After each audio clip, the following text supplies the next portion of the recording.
अगला टॉपिक है हमारा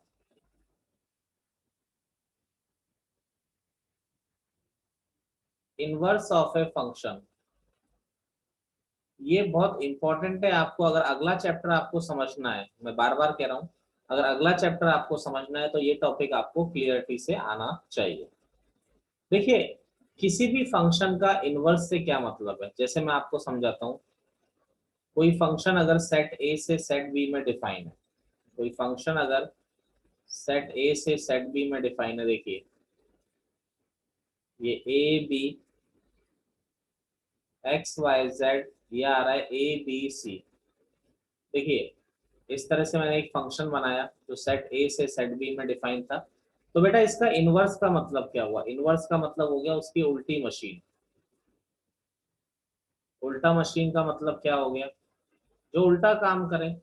यानी एक सिंपल सा एग्जांपल से अगर हम देखते हैं, तो अगर ये जूस निकालने वाली मशीन है, तो यहाँ पर अगर आप एप्पल डालते हैं तो आपको निकलेगा एप्पल जूस।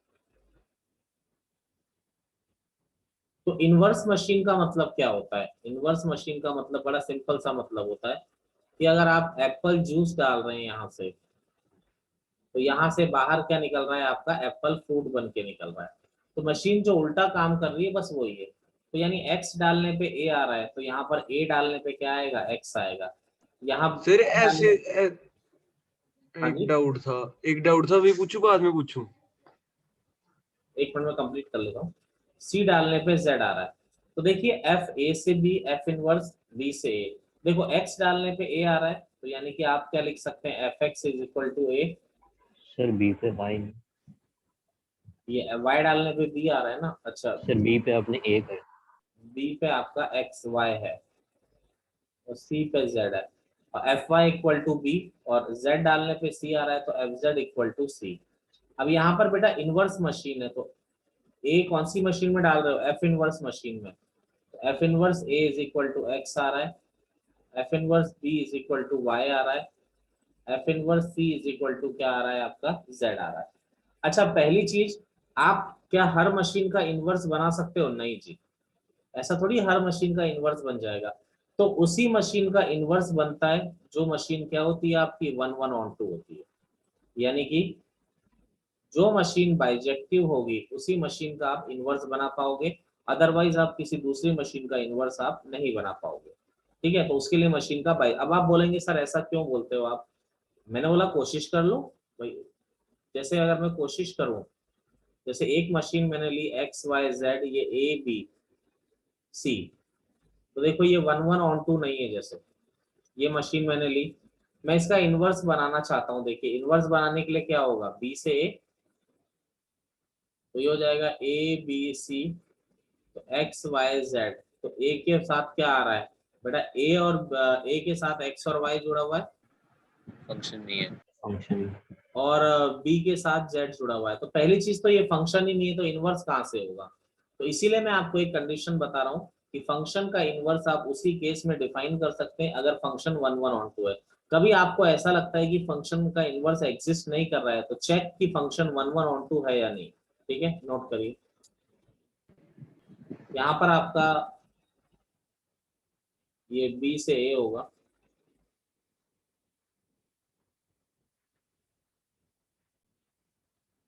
देखिए डेफिनेशन क्या है आपकी? Let F A to B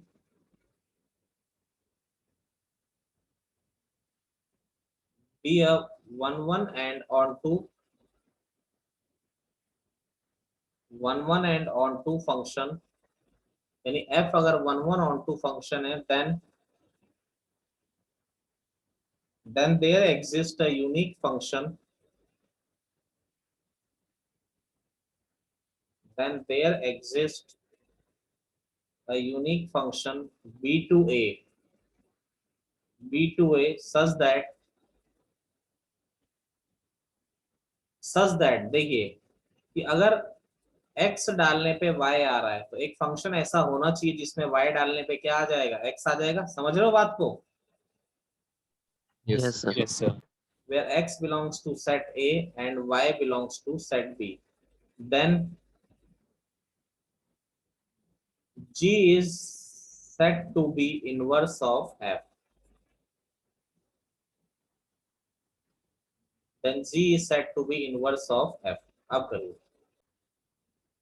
देखिए इसकी कुछ प्रॉपर्टीज है।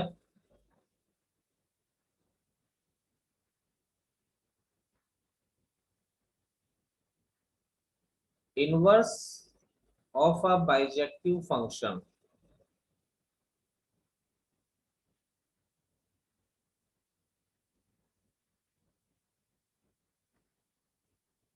इज यूनिक, यानी किसी बाइजेक्टिव फंक्शन का जो इनवर्स होगा बेटा, पहली बात तो होगा तो बाइजेक्टिव फंक्शन का ही ना, वो यूनिक होगा, और जो भी होगा वो खुद भी बाइजेक्टिव होगा। कभी कभी ऑप्शन में आ जाता है कि भाई ट्रू फॉल्स की करेक्ट है या नहीं है, तो किसी बाइजेक्टिव फंक्शन का ही इनवर्स निकाला जा सकता है, और वो कभी किसी फंक्शन के दो इनवर्स पॉसिबल नहीं है। ठीक है, अगला सेकंड है, let F A to B, इसको समझें, be a function, be a function such that f is bijective, समझिएगा, f is bijective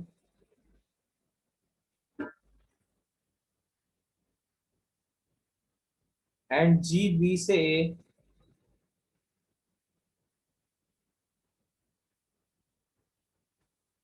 is the inverse of f। अब मेरी बात समझिए, क्या बोला मैंने कि f एक फंक्शन है जो बाइजेक्टिव है, एंड g जो है उसका इनवर्स है।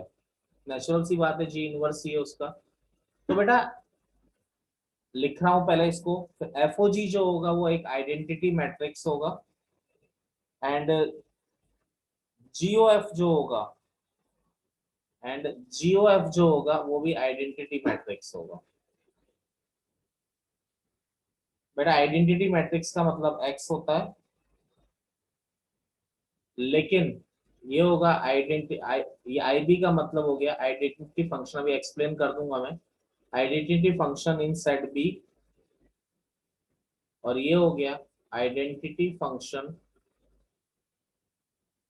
सब जगह लिखा हुआ है आरडी एनसीईआरटी में, इन सेट ए। जैसे मैं समझा रहा हूं बेटा, देखो ये एफ एक मशीन है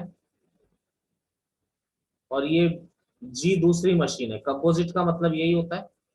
देखो एफ जी का इनवर्स है, एफ में क्या डाल सकते हो तुम, ए डाल सकते हो बेटा, समझ रहे हो, यस सर। एफ में तुम ए डाल सकते हो, तो एफ बाहर क्या निकालेगा बेटा, बी। Yes yes sir. अब जी में क्या डाल सकते हो तुम, बी, भाई जी में बी डाल सकते हो, देखो, यस सर। तो जी में बी डालोगे तो बाहर क्या निकलेगा ए। बेटा, ए ही निकलेगा। ए। यानी तुमने जो डाला वही तो बाहर निकल गया, तो तुमने यहाँ पर एफ ओ जी एक्स डाला तो एक्स ही तो बाहर आएगा, लेकिन किस में आएगा वो बेटा, जी ओ एफ सेट ए में आएगा बेटा, सेट ए डाला तो सेट ए में ही आएगा ना, ये आइडेंटिटी फंक्शन, समझ रहे हो। यस। तो कभी कभी भी आपको ऐसा लिख के दे F O G X is equal to X, तो कोई बोले ना बोले आप समझ जाइए F and G are inverse of each other, क्योंकि ऐसा तभी हो सकता है कि जो डालो वो तभी निकलेगा जब, जैसे सिंपल सी बात है, जैसे ये जूस निकालने की मशीन है भाई, ये उसका इनवर्स मशीन है, तो भाई यहां से आपने एप्पल डाला, समझिए मेरी बात, एप्पल डाला तो क्या निकलेगा बेटा बाहर, जूस निकलने में एप्पल जूस निकलेगा। अब ये इसका उल्टा काम करती है, ये एप्पल जूस डालेगी अंदर तो बाहर क्या निकालेगी एप्पल। एप्पल। तो आप जरा देखिए, एप्पल डाला तो एप्पल ही तो बाहर निकल रहा है आपका, समझ रहे हो बात को। यस। थर्ड प्रॉपर्टी है, f and g are two bijective function,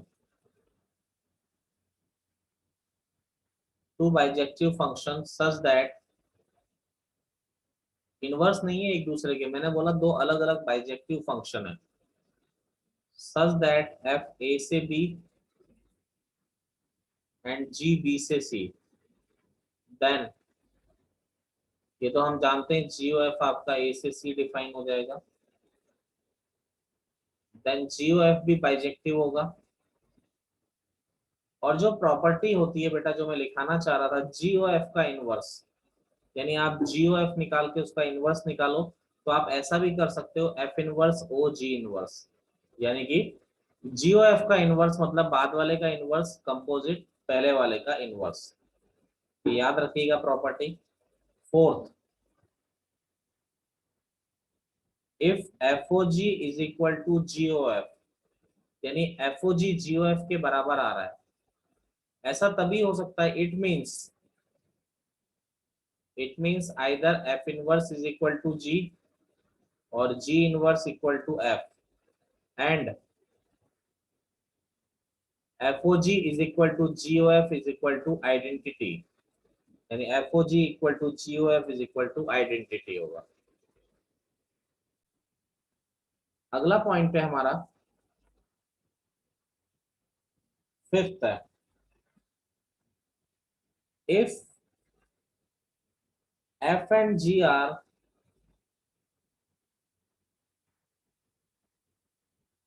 invertible function, f and g are invertible function, then they are,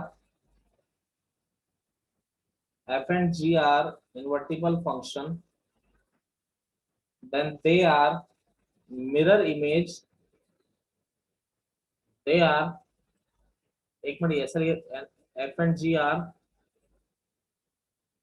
inverse of each other, एक दूसरे के अगर इनवर्स हैं, then they are mirror images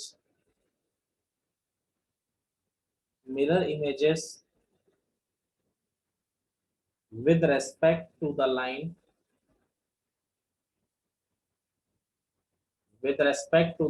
y equal to x। इस line को आप समझ लीजिए पहले कि इस लाइन का मीनिंग क्या है। देखिए मैं आपको समझा रहा हूं पहले,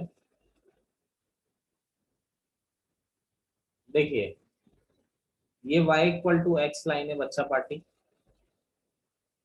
अगर कोई फंक्शन है जिसको आप जानते हैं, जैसे मान लीजिए कि ये y equal to F X आपका फंक्शन है, तो अगर इसके इनवर्स का ग्राफ आपने बनाना है, इसके इनवर्स का ग्राफ बनाना है, तो ये y इक्वल टू एक्स एक मिरर की तरह काम करेगा। इसकी इमेज आप इस तरफ बना दीजिए, मेरी बात समझ रहे हैं आप, इसकी इमेज आप इस तरफ बना, यस सर। मैं इसको थोड़ा अलग कलर से ड्रॉ करता हूँ, बड़ा लाइट हो जा रहा है। तो इसकी इमेज आप इस तरफ को बना दीजिए, तो ये जो इमेज आपने बनाई इसकी, इसको मिरर मानते हुए ये आपका कौन सा ग्राफ हो जाएगा, ये हो जाएगा y is equal to F inverse X का ग्राफ हो जाएगा। यानी कोई भी इनवर्स फंक्शन का मिरर इमेज होता है y इक्वल टू एक्स के रेस्पेक्ट में, जैसे ये हो गया। दूसरी पॉसिबिलिटी क्या आती है, देखिए दूसरी पॉसिबिलिटी आपकी आती है कि अगर ग्राफ इस तरह से आ जाए, ये x ये y equal to X line इस तरह से आ गई,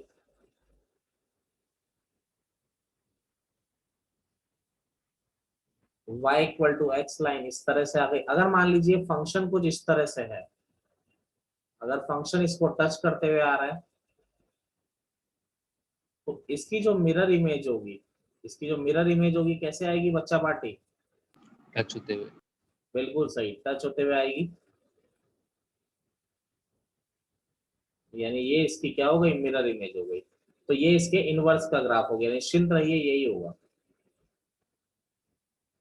अगला देखिए, अगर कोई फंक्शन, तीसरी पॉसिबिलिटी क्या आती है, देखिए इससे मैं एक इंपॉर्टेंट कॉन्सेप्ट और आपको सिखाने वाला हूँ, नोट मत करिएगा भी।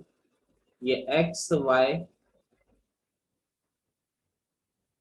ये equal to Y equal to X line, ये आपका अगर एफ एक्स आ गया, ये आपका y equal to F X है, तो जो इसका इनवर्स होगा, इसका इनवर्स कैसा हो जाएगा,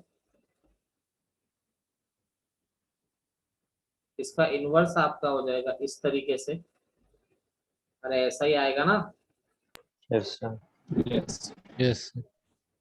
इसका जो इनवर्स आएगा वो आपका इस तरीके से, इसका ये इनवर्स आ जाएगा। अब मैं जो कॉन्सेप्ट सिखाने वाला हूँ अब आप समझिए। तो ये तो मैंने आपको बताया कि भाई ग्राफ बनाना हो तो आप हमेशा इसी प्रॉपर्टी को फॉलो करते हुए चलना है।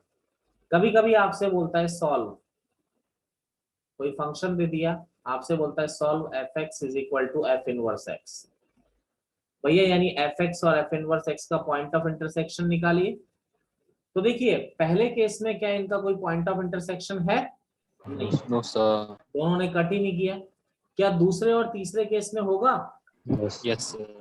अब आप एक बात पे दिमाग लगाओ यार, अगर मैं ये वाले प्रोसेस को फॉलो करता हूं तो मुझे पहले एफ इनवर्स एक्स निकालना पड़ेगा, मैं एफ इनवर्स एक्स निकालूंगा फिर दोनों को सॉल्व करूंगा, इसमें ये प्रोसेस फॉलो होगा। लेकिन हम चालाक लोग हैं। हम क्या चालाक yes sir y equal to x। हम क्या चालाकी लगाते हैं? देखिए हम ये चालाकी लगाते हैं कि भाई ये y equal to X line है, ये y equal to F X था, तो बेटा इन दोनों का जो पॉइंट ऑफ इंटरसेक्शन है वही तो इसका और उसका है। यस समझ रहे? आपको अगर F X equal to F inverse X को सॉल्व करना है तो सॉल्व करिए आप F X is equal to X को, आपको सेम पॉइंट मिलेंगे, आपको एफ इनवर्स एक्स निकालने की कोई जरूरत नहीं है। नोट करिए फिर समझाएंगे दोबारा। देखो बोर्ड में कैसा क्वेश्चन आता है, जैसे आपको दे दिया एफ आर से R F X is equal to 3x plus 2, आपसे बोलेगा फाइंड एफ इनवर्स एक्स। चलिए जी, तो भाई एफ इनवर्स एक्स निकालने का तरीका क्या हुआ? एक ही तरीका फॉलो करना है, चाहे बोर्ड हो चाहे कॉम्पिटिशन हो, आपको इसी पैटर्न पे चलना है।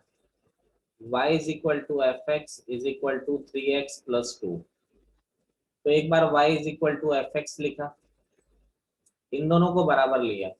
बेटा y is equal to F X लिखा तो अब इससे मैं ऐसा लिख सकता हूँ कि x डालने पे y आ रहा है तो इसका मतलब इनवर्स में y डालने पे x आएगा।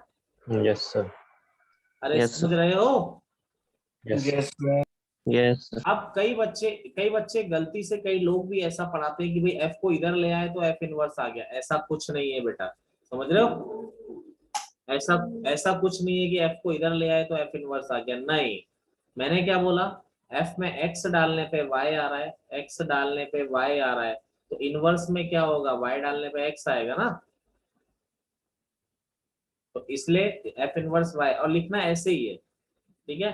एफ इनवर्स, ऐसा नहीं कि कई बच्चे चतुराई ऐसा लगाएं कि भाई एफ को पहले एफ को नीचे ले आए फिर एफ ऊपर कर दिया, ये वाह सर ठीक है? ये चालाकी ना लगाना कोई। अब देखिए, सर ये फिर से बता दें, मेरा सिग्नल चला गया। मैंने ये क्वेश्चन लिखा F X equal to 3x plus 2 find F inverse X. अब y equal to F X equal to ये हो गया। अब देखो एक बार इन दोनों को लिया तो y equal to F X, तो x डालने पे y आ रहा है तो y डालने पे x आएगा ना इसमें। मैंने ये बताया, बस अभी कुछ नहीं बताया ऐसा। सनंदन, ठीक है सर। अब देखिए, अब एक बार फर्स्ट और लास्ट को लिया। बेटा देखो क्यों लिया? एफ इनवर्स y की वैल्यू x है, अब आपको x निकालने पे ध्यान देना है, मेन आपका काम यही है, x निकालना। देखिए y is equal to 3x plus 2 है, आपको x निकालना है, तो y minus 2 equal to 3x, x आ गया y माइनस 2 अपॉन 3। अब बेटा इक्वेशन नंबर 1 ली, इक्वेशन नंबर 1 के according F inverse y is equal to x था, एफ इनवर्स y, x का वैल्यू क्या आ रहा है आपका? y माइनस 2 अपॉन 3, तो बेटा एफ इनवर्स x कितना हो जाएगा? बेटा y की जगह x रख दिया, समझ रहे हैं? यस सर यस सर तो बस आपको हार्ड कहाँ मिलेगा प्रॉब्लम? आपको x निकालने में जितनी दिक्कत आएगी उससे प्रॉब्लम हार्ड या इजी होगा। देखिए बोर्ड टाइप का जो प्रॉब्लम पूरा बोर्ड में आया हुआ है वो क्या है आपका? वो क्वेश्चन है हमारा बच्चे कि F R minus 2 to R minus 1 F X is equal to X minus 1 upon X minus 2, find F inverse X अब एक लाइन अगर इसने जोड़ दी तो हमें फंसा दिया कि अगर एग्जिस्ट करता है तो एफ इनवर्स एक्स निकालो, अगर करता है तो एफ इनवर्स एक्स निकालो। यहाँ हम लोग फंस गए, यानी अब आपको चेक करना पड़ेगा। चेक करने के लिए आपको भाई एफ इनवर्स कब एग्जिस्ट करता है बोलो, मैं भूल गया शायद। बाइजेक्टिव होना चाहिए फंक्शन। यानी फंक्शन बाइजेक्टिव यानी 1 1, यानी आपको 1 1 और बेटा आप देखो मैं चेक कर रहा हूँ, आपका रिवीजन भी हो जाएगा। 1 1 बोर्ड में चेक करने के लिए हम क्या करते थे, x1 x2 दो एलिमेंट लेते थे। कहां से लेते थे, कहां से लेते थे? डोमेन। अरे डोमेन से। Yes sir. अब देखिए एफ x1, x की जगह x1 रखा, x1 -1 अपॉन x1 -2। फिर एफ x2 क्या करते थे, एफ x2 क्या हो गया, क्या करते थे फिर बेटा हम लोग, F x1 equal to F x2, यानी कि x1 -1 upon x1 -2 is equal to x2 -1 upon x2 -2। फिर इसको क्या प्रूव कराते थे, x1 इक्वल x2। बिल्कुल सही, याद है ना चीजें। Yes yes sir. तो यहाँ से x1 equal to x2 prove होता था, मल्टीप्लाई करोगे आ जाएगा, तो ये 1 1 फंक्शन हो गया। अब ऑन टू फंक्शन के लिए हम लोग क्या करते थे, रेंज इक्वल टू कोमोड। अरे क्लियर है, रेंज निकालने के लिए क्या करते थे, x की वैल्यू, यस सर। तो xy minus 2y equal to x -1। तो ये x को एक तरफ ले आए, ये हो गया 2y -1, x कॉमन लिया तो x हो गया 2y -1 अपॉन, तो यहाँ पर क्या कहोगे, y is not equal to 1, यही कहोगे। Yes sir. तो रेंज क्या हो जाएगी, ऑल रियल नंबर -1, और कोडोमेन भी यही दे रखा है। Yes sir. तो रेंज इक्वल टू कोडोमेन आ गया, तो इसका मतलब क्या हो गया, ये ऑन टू फंक्शन हो गया। ऑन टू फंक्शन होने का मतलब ये बाइजेक्टिव है। अब नोट करिए, आगे करते हैं।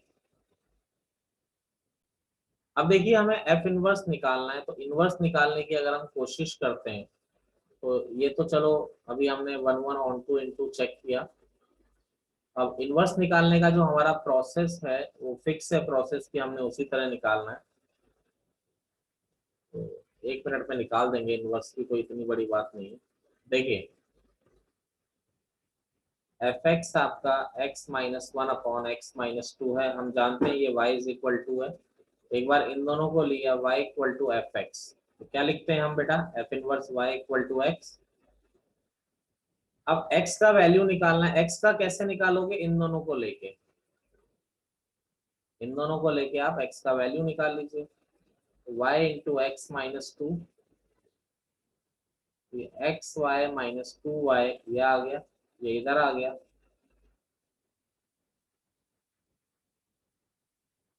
देखिए x कॉमन लिया, तो x की वैल्यू क्या आ गई, 2y -1 upon y -1। Equation number 1 ली मैंने। इक्वेशन नंबर 1 क्या है, F inverse y is equal to X. F inverse y x क्या है, 2y -1 अपॉन y -1। तो एफ इनवर्स x क्या हो जाएगा आपका, बोलिए जी, यही हो जाएगा। ये आपका एफ इनवर्स x आ गया, ये आपका आंसर हो गया, नोट डाउन।